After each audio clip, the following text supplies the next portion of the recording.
Say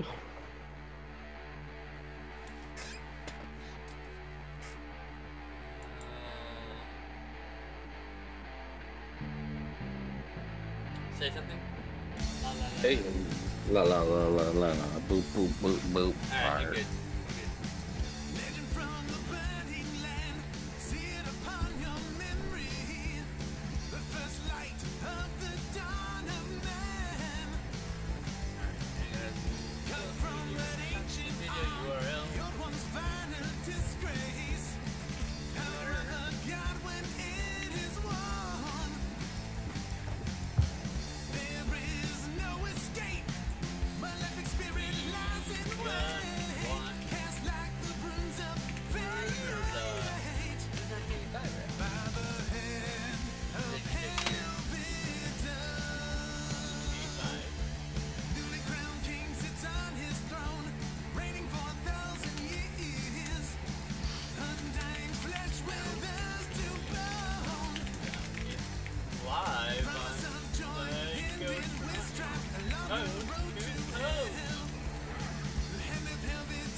Alright, you ready to talk about this? Yep. Turn on the air conditioning. Okay. Now let me cue up the song. Alright, are you ready, sir? Yep. Alright.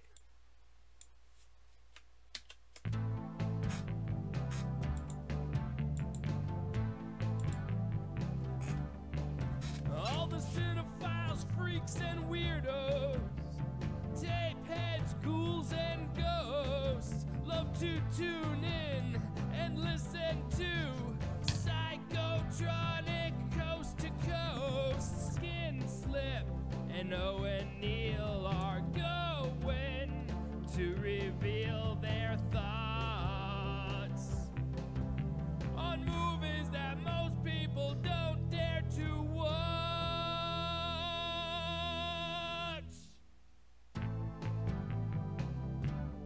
Psychotronic. Psychotronic. Psychotronic.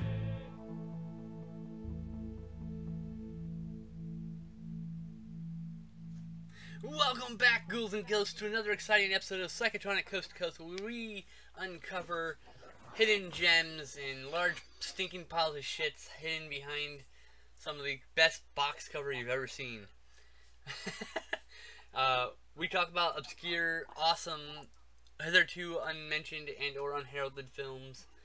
Films that played a lot on TV during our youth, repetitively because they didn't do well in theaters or critically. So, didn't sell well, so they got repeated by junk channels back in the day, or co-opted by shows like Monster Vision or the Mystery Science Theater, etc. And my co-host, as usual, the very excellently bearded Owen Neal. How's it going, Owen?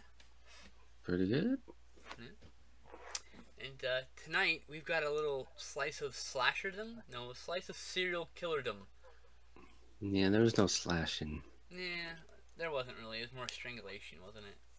It was all choking.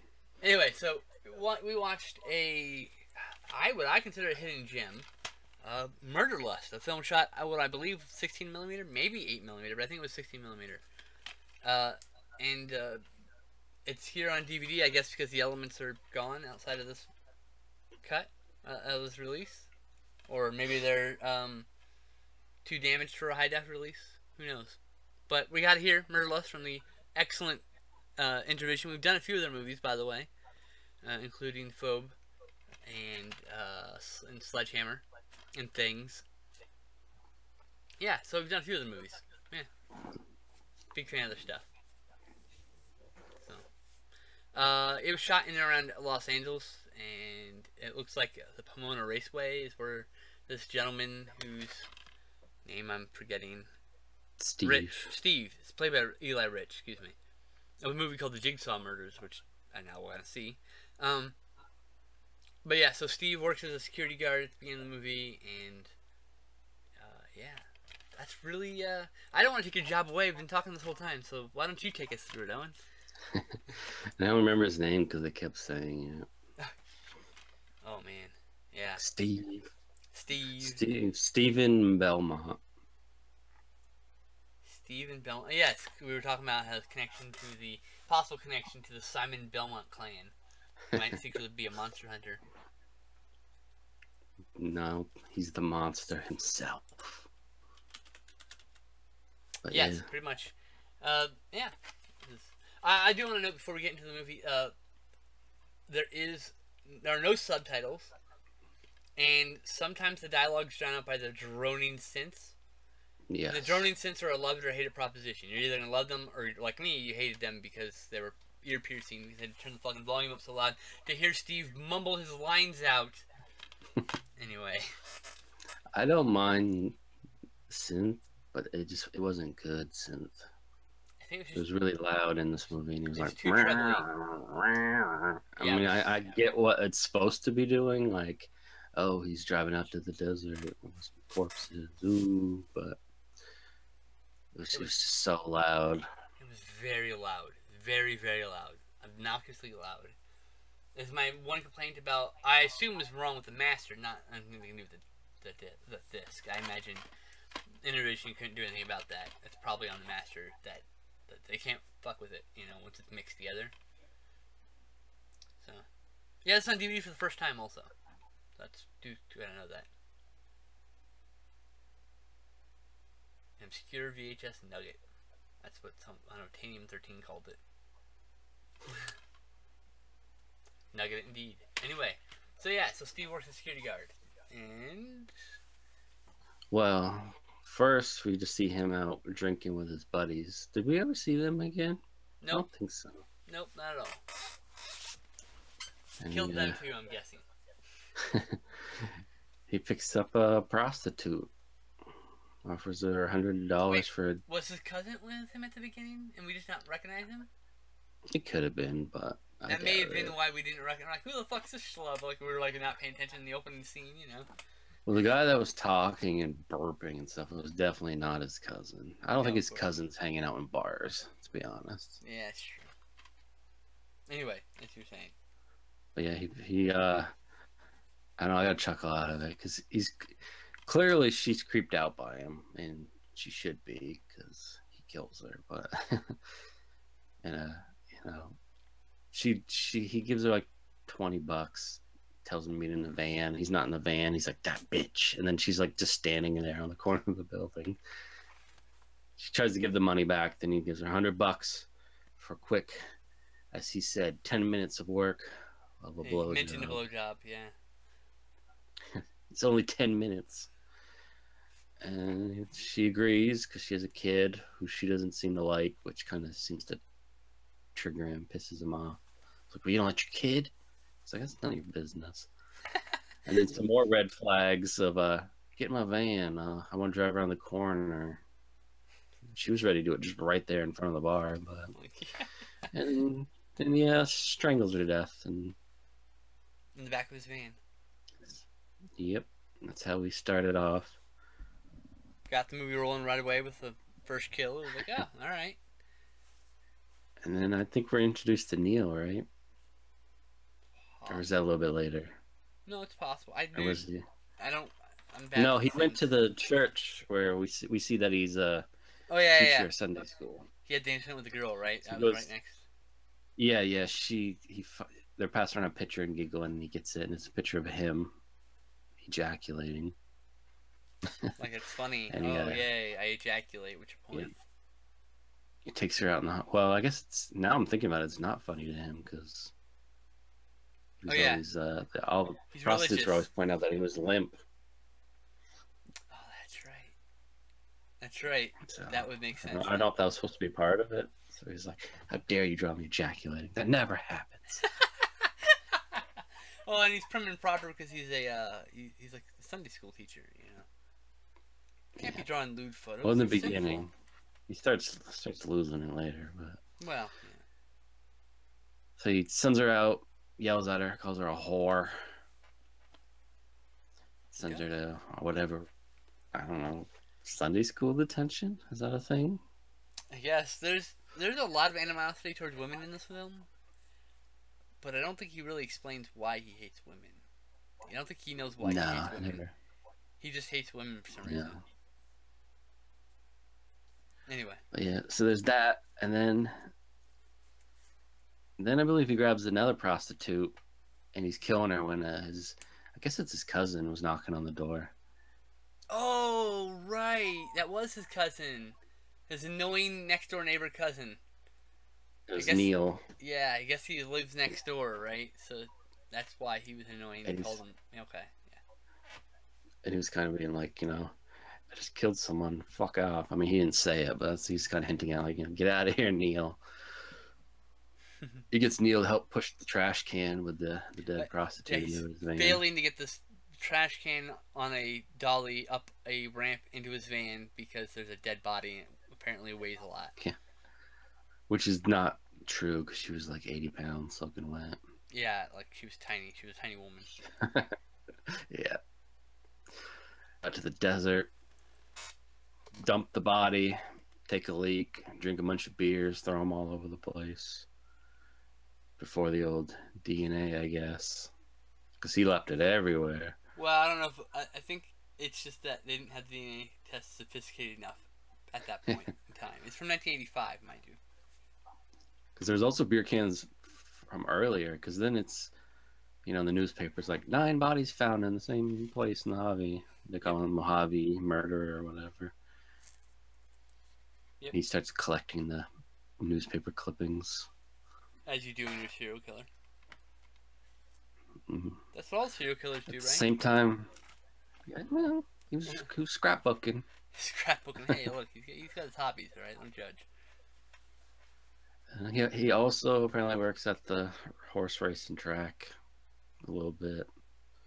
As a security guard. I believe there's more in there, but whatever. Let's jump to he decides to pick up a girl whose car broke down. And he's going to kill her, obviously. And he goes to grab the tire iron, and she's like, I know you from the church. And then he whacks his hand on the steering wheel. Oh! Yeah. And I love this because she's sitting there talking about, like, oh, I had a crush on you in high school and all this stuff. And he's just awkwardly stroking the fucking tire iron, not knowing what to do.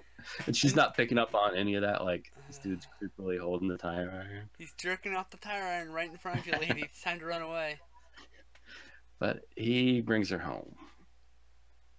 And then later we find out she's the daughter of a woman that works at the church. I don't know if you picked that up. You know what? We also forgot about when right after he killed the second prostitute, his cousin comes in and starts bothering him, and he like keeps trying to go. No, his neighbor comes in, right? Someone wanted to do something about it. That's the same. Is that a different guy? Could be different. No, that was his girlfriend just now, wasn't it? No, someone was in the. Someone needed to get something out of the bathroom, and the dead hooker was in the bathtub, and he was trying not to get him in the bathroom. It was like a. I'm supposed to be a tense moment, but it was just just awkwardly comedic, honestly. Unintentionally comedic is what it was. That's what I'm trying to figure out, if it was Neil or if it's another whole person. My brain. I want to say it's Neil. Because I Neil seemed to know how. Right? I technically can go check right now, can't I? Because Neil seemed to know how much his rent was when he was asking for money. So wouldn't he know that because he's the neighbor? I can check. Let's see here. Okay, friends at the beginning. Can confirm, never see any of them again. I don't recognize any of those characters from the cast. Okay, there's a Sunday school. Oh, yeah, and knowing... okay, so guy coming in to use the bathroom, it's his cousin. The next day... So it is Neil. It is his cousin, Neil, yeah. Okay. His annoying cousin, Neil. Oh my god. His really rude cousin, Neil, by the way. Comes over, hey, I need you to do something for me. And then he's too busy to do the thing, and so he gets all indignant about it. And I'm like, he's not a very good friend. Anyway. So, yeah, he does not kill her. So then the stuff starts going wrong. The girl from the Sunday school claims that he touched her inappropriately. Which then is this weird meeting where everyone's like, no, he didn't do that, he didn't do that. And then the father breaks in and crying. Just like, my daughter's a lying bitch. I mean, he doesn't say that, but... His dad's the one that's doing it. That was the whole... that was kind of the thing. Was that the thing? They were alluding to that, yeah. I don't think so. When she said she was trying to run away from home, it's because of her dad. And I'm like, oh. Yeah, because dad together. probably went home and yelled at her. And... I don't think so, because she was ready to go home when he found her. Yeah, take me home. I think she ran away because the dad's just like, you're lying to everybody. And how dare you?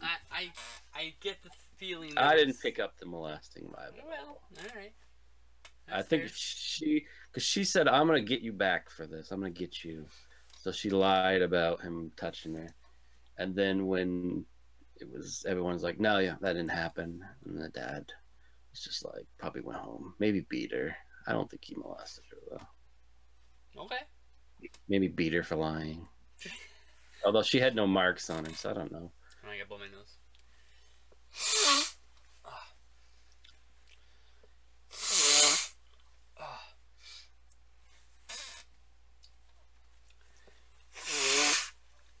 I have to use tissues on my desk here.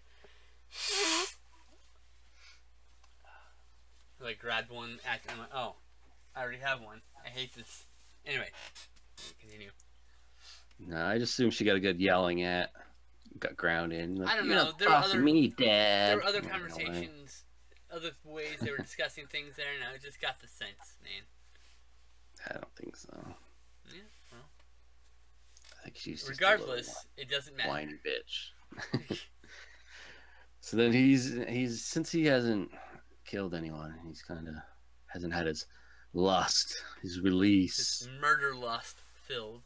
So he's just constantly drinking. He gets fired from the track. Gets kicked out of his house. He borrowed money from Neil. Oh, right. In the rent, who then forced him into a janitor job. No, he got evicted from his home too. No, he was never evicted. Yeah, he was. He had 2 days. Landlord came over to give him a 3-day notice. Yes, but then Neil gave him money. Is that right? So he was never evicted. And then that's why he became a janitor. 25 minutes later in the movie. Was that 25 minutes later? Like, am I crazy? No, he went to the Neil to get money. He said, here, but you have to take a job as a janitor. Jesus, my memory's shit. Anyway, this is why you remember the movie, because I can't. Well, yeah, you kept pissing a lot, too. I gotta pee already, you kidding me? So anyways, yes, he was going to get evicted, but he didn't. So now he's working as a janitor for a short time. And then somewhere in there, finally he's just like, got desperate, tricked a girl into his van. This is a photographer. Kills her. Dumps her in the desert. Another victim for the Mojave murderer. Yep. And then he somehow sets up, it was hinted at because Neil was just like, when did you have time to do this? He had all these certificate studies, suicide prevention classes and all this shit. It all seemed like it must have been fake because Neil was like, what? But he presents this to, I guess, whoever's the church head, and they end up making a division where he's the head of children crisis. Yes. And at the same time, he's now dating the girl who he didn't kill. Yes, because he didn't kill her because she believed in God, and so he's like attracted to her instead. So and then he gets the position. I remember this. He gets that position, and they go to celebrate, and they're celebrating in his office, and they're getting hot and heavy with the petting, and he can't get hard, so he like retracts from her. He calls her selfish. Yes. You're selfish. She's very confused. Yes. And then he sees her with that teen who ran away, the one that earlier drew a picture of dicks. And she runs off when she hears his voice. Yep. So he's just like, whatever. She's probably just living there. She's fine. Just trying to scheme out money. That was what he's trying to convince her of saying. So he brings his woman home, and he comes back realizing that she's hiding in his office. He set a trap. Did you see that? He didn't lock the door or something? He purposely left the door ajar. Just slightly. The scene was so dark. I was like, "Why is there so many close-ups on the door?" There's like a lot of close-ups on the door. Because he would push the door open. You can see he was doing this thing where he's putting the door closed, and then he kept doing it so he could like till the door stayed. You know, you can do if you keep doing it, sometimes it'll just gravity will help. It was a very dark scene. It was very dark. The film was very dark in a lot of moments, but yeah. Yeah. Both content-wise and visually speaking. And then the true con artist goes to work, the killer himself, talking about how like, oh, blah blah, we forgive you. Blah, I was so hard on you, I guess. I'm sorry, but let me make it up to you, and let me go get you some food and help you. Like, and then, yeah, for some reason, it just smash cuts to him putting a clip in the thing. He's killed her. We don't get to see it. Well, but we see him pull out the piece of rope from his pocket and look at it. And then it cuts to him too. So it's implied that he killed her and disposed the body already. I guess since she was supposedly under 15 or whatever, they're like, oh, can't show him killing. We've seen a bunch of murders. It's not like we need to see the same thing over and over. He kills in one MO, so it's not like this is the one I wanted to see because she was such a bitch. I was like, yes. Oh my god. And I didn't get it. They denied me. Maybe they knew that's what people would want. Like, nah, you sick bastards. But yeah, the newspaper's like, youngest victim yet. So they, he's on his high horse now. He's feeling good. And then he realizes, he's out on a date with that girl, I believe. You missed a lot of this. It was very awkward because she's very upset. She's bawling. She should have saved that girl. She should have done something. And he's like weirdly like giggling and smirking as he's talking about her death.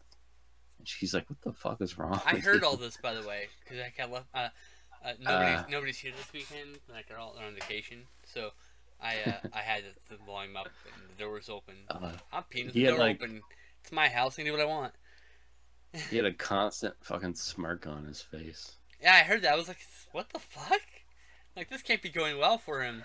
And then I heard the dialogue. I'm like, oh, okay, yeah, it's not going well for him. And then there's the big switch, which I missed, but she mentioned that they're temporarily closing down the new department that hasn't really even started yet. And he's just like... Oh, God. He yelled at her, but he loses his shit. Loses it. Yeah. Women are evil and selfish. Always trying to fuck things up.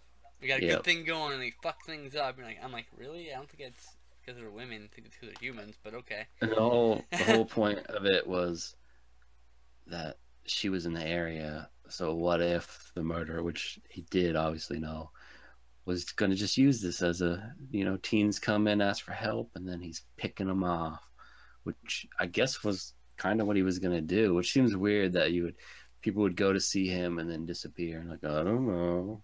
But I guess he's runaways and suicide cases. I mean, Yeah. And there's strangulation, you could hide that, Just saying. So he goes to the back, calls the girl's mom, being like, "Oh, we got in a fight," and she stormed out. I'm like, "Uh-oh." Yeah, that's right. Setting up his MO or his. Well, she's at the fucking table waiting for him because he went to the bathroom. He's calling and saying, "I don't know where she is." And even though he's been like really weird and yelling at her, he comes back like, "You want to get out of here and go drive in the desert?" She's like, "Yeah." He's been acting weird and standoffish all day. You know, like, what the fuck? Sure, why not? Let's go to some secluded area out in the middle of nowhere where he can kill me. Why not? And he starts repeating the same shit. Women fuck everything up. All women. Starts waving a gun around. He starts strangling her, and then He puts the gun down the dashboard and goes to strangle her. She asks for him to make out, like as if she's into the shit. He goes for it, and she gets his throat bit or his neck. Yeah, she bites him like a super fucking hard and like puts a nice ring mark on him, and she's like got blood all over her face from his neck. And then we made a joke about how we were hoping she was a vampire out of nowhere. That'd be the best movie twist ever. Since Dusk Till Dawn, that's the best fucking movie twist. But no, it didn't happen, she grabs the gun, blasts him. He runs out of the van. She starts randomly shooting the ground. I don't know. No, I think she's trying to shoot him, but people greatly do not understand how hard it is to shoot something accurately with no training. She did get him in the leg again. Yeah. She shot twice, and then she gets in the van and drives away. Now, I still think the shot of her driving away would have been a good place to fade to credits. Yep. But instead, all of a sudden, he's wandering the desert. And then another good place. It could have faded to credits, and then just a shot of him dead on the ground for like 5 seconds, and then then the credits rolled. That was it. Yeah. That was. I don't know. I kind of think I would have liked it been more open. Like, did he die? Is he wandering the desert and he's dying, or did he get away? Yeah. Well, yeah. It's inspired by real serial killers, by the way. The writer, who is his name? James C. Lane, worked on the script for like several months, like almost a year, I think that it said. And like he did a lot of research on like other like real life serial killers. So, like, we're watching the movie and I'm like immediately know the plot because I'm like, oh, this is serial killer 101. He has an MO. When the MO doesn't happen exactly the same way, things are fucked up for him, and he's on edge all the time, and he loses all social standing. And then like 5 minutes later in the movie, all that started to happen. And I was like, see, this happens because he didn't kill a prostitute. He killed some random schoolgirl he picked up instead of a prostitute. It wasn't the same MO. He didn't get the same release, so he's still socially frustrated, and he lost his job, and you know that's when all the bad shit started happening. I told you that's what would happen. So yep. It's very faithful in that regard. I actually really enjoyed the film. It's not trying to be salacious. It's not trying to be exploitative, really. A little bit. It's exploiting a little bit because you know there's been a little bit of excessiveness in it, but that's okay. It's part of its charm. But I think it's a really really solid little indie film. I'm shocked this didn't have more notoriety. Actually, it's better than some of the movies we've watched on here for sure. Yeah. So, did you have any thoughts about the movie? No, I liked it. I mean, I don't think I'd pull it off the shelf every year or watch it or something, but I mean, it is a Christmas movie. Yeah, he was walking on the store and there was like random Santas behind him. I get that there was actually a passage of time because when he quit the job and trashed the display, that was 4th of July, I think. So I think he had that job for months. I think it's not really explicitly told, but I think the idea was supposed to be that this is like he's not just killing someone. It's Tuesday. He's got to kill again. It's like 3 months later, the urge is getting to him, and he needs to get rid of it. Like that's what I was getting out of it, even though it wasn't explicitly said. But yeah, there was definitely a bunch of Christmas display in this movie. So totally counts. Takes place during Christmas. So yeah. Yeah, it's worth a watch. I agree. Definitely worth a watch. Oh, sorry. It's skin slip approved. It's available from Intervision. I got the DVD right here. Oh, right. Where? Hold on. Where's my? Yeah, there we go. Trying to not get the reflection of light. There you go. Eventually, we're gonna do Project Nightmare, which is the director's first film. What's his name? His name's Donald Jones. So Hey, James C. Lane produced that one. But I hear it's pretty wild and out there. It's kind of like a Nightmare on Elm Street shot on video. So, yeah, what are we watching next week? I grabbed 2 in case something happens. But the one I'd like to watch is...